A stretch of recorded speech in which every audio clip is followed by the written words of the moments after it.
बिस्मिल्लाहिर्रहमानिर्रहीम। मोहतरम नाजरीन, अस्सलाम वालेकुम। आज मैं अल्लाह सुब्हानहू तआला का नाम अल-मुमीत लेकर आप खिदमत में हाजिर हुई हूँ। अल-मुमीत, मौत देने वाला। अल-मुहयी और अल-मुमीत का नाम एक साथ जिक्र किया जाता है। अल-मुहयी ज़िंदगी देने वाला है और अल-मुमीत मौत देने वाला है। ये दोनों सिफ़ात किसी के साथ मुश्तरका नहीं है और अल्लाह सुब्हानहू तआला के लिए मखसूस हैं।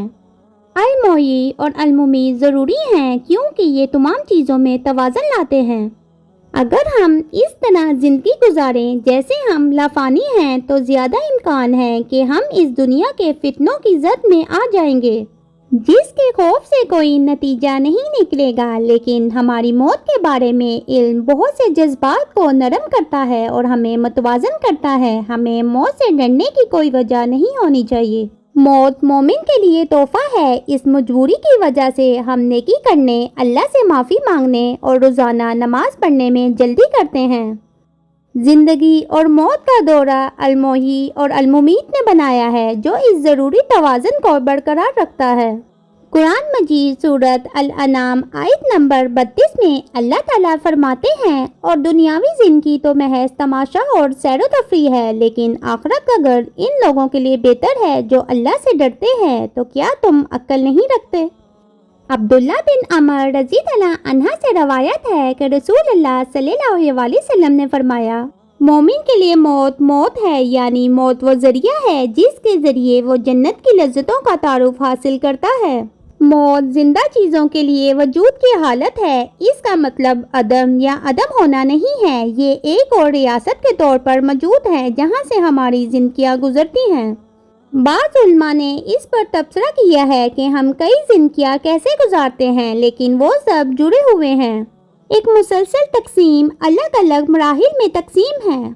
हमारे पास दुनिया की ज़िंदगी हयाते अल दुनिया, कब्र की ज़िंदगी हयाते अल कब्र और दुनिया से जाने के बाद की ज़िंदगी हयाते अल बरज़ख, क़यामत की ज़िंदगी हयाते अल क़ियामा और आखिरी मंजिल है आखिरत की ज़िंदगी हयाते अल आखिर।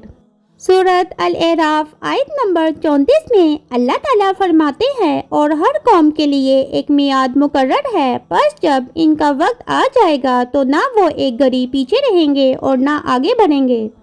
अब्दुल्ला बिन अमर इब्ने अल-आस रज़ी अल्लाह अन्हा कहते हैं कि मैंने रसूल अल्लाह सल्लल्लाहु अलैहि वसल्लम को फरमाते हुए सुना, अल्लाह ताला ने आसमान और ज़मीन को पैदा करने से 50,000 साल पहले मखलूक़ात की तकदीरें तहरीर फरमा दी थी। फरमाया, और इसका अर्श पानी पर था। सही मुस्लिम 6748। फिर इसी तरह कुरान मजीद में अल्लाह ताला फरमाते हैं, आसमान और ज़मीन की बादशाही इसी की है, वही ज़िंदगी देता है और वही मौत देता है और वो हर चीज़ पर कादिर है। हज़रत अनस बिन मालिक रज़ी अल्लाह अन्हा से रवायत है कि नबी करीम सल्लल्लाहु अलैहि वसल्लम ने फरमाया, किसी तकलीफ में अगर कोई शख्स मुब्तला हो तो इसे मौत की तमन्ना नहीं करनी चाहिए, और अगर कोई मौत की तमन्ना करने ही लगे तो ये कहना चाहिए, ए अल्लाह, जब तक ज़िंदगी मेरे लिए बेहतर है मुझे ज़िंदा रख, और जब मौत मेरे लिए बेहतर हो तो मुझको उठा ले। सही बुखारी 5671। रसूल अल्लाह सल्लल्लाहु अलैहि वसल्लम हमें ऐसे बयानात देने से गुरेज करते हैं जिनसे अल्लाह सुब्हानहू तआला के फरमान की नाराज़गी ज़ाहिर होती हो। हमें मजाक या तंज़िया अंदाज में ये कहने से गुरेज करना चाहिए कि मैं सिर्फ मरने के अलावा कुछ नहीं चाहूँगा। इसकी बजाय हमें इन इनामात के बारे में बताया गया है जो मोमिन को पेश किए जाते हैं। जो मुश्किल के वक्त सब्र करता है, इसके गुनाहों का कफ़ारा। जो लोग अल्लाह की रज़ा के लिए इसकी रहमत और बरकत के हसूल की उम्मीद में सब्र करते हैं, इनको अजर मिलेगा।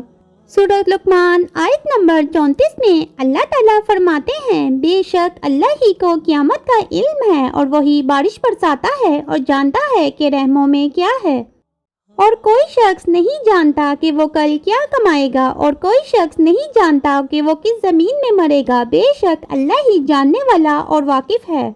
उसामा बिन ज़ैद रज़ी अल्लाह अन्हा बयान करते हैं कि रसूल अल्लाह सल्लल्लाहु अलैहि वसल्लम की एक साहबजादी ने आपको पैगाम भेजा कि आपका बेटा आखिरी सांसों पे है, और आप सल्लल्लाहु अलैहि वसल्लम से दरख्वास्त की कि आप इनके पास आएँ। रसूल अल्लाह सल्लल्लाहु अलैहि वसल्लम ने इत्तला देने वाले को ये कह के वापस भेजा, अल्लाह ही का है जो वो लेता है और जो कुछ देता है, اور ہر چیز کی مدت دنیا میں محدود ہے، اس لیے اس سے صبر کرنے کی درخواست کرو اور امید رکھو اللہ کی طرف سے انعام۔ اور پھر یہ کہ اللہ تعالیٰ کی اس صفات کو پکارتے ہوئے دعا کرنی چاہیے۔ تو ایوب انصاری رضی اللہ عنہ کہتے ہیں کہ رسول اللہ صلی اللہ علیہ وسلم نے فرمایا، جس نے 10 بار لا الہ الا اللہ وحدہ لا شریک لہ لہ الملک و لہ الحمد یحیی و یمیت وہو علی کل شیء قدیر، اللہ کے سوا کوئی معبود نہیں، اس کا کوئی شریک نہیں، اور اسی کے لیے حمد ہے، اور وہی زندگی دیتا ہے اور وہ ہر چیز پر قادر ہے۔ کہا تو اس کا اجر اولاد اسماعیل میں سے 4 غلام آزاد کرنے کے برابر ہوگا۔ جامع ترمذی 3553۔ اللہ تعالیٰ سے دعا ہے کہ وہ ہمیں اپنے احکام پر چلنے کی توفیق عطا فرمائے اور ہمارے گناہوں کو بخش دیں، آمین یا رب العالمین۔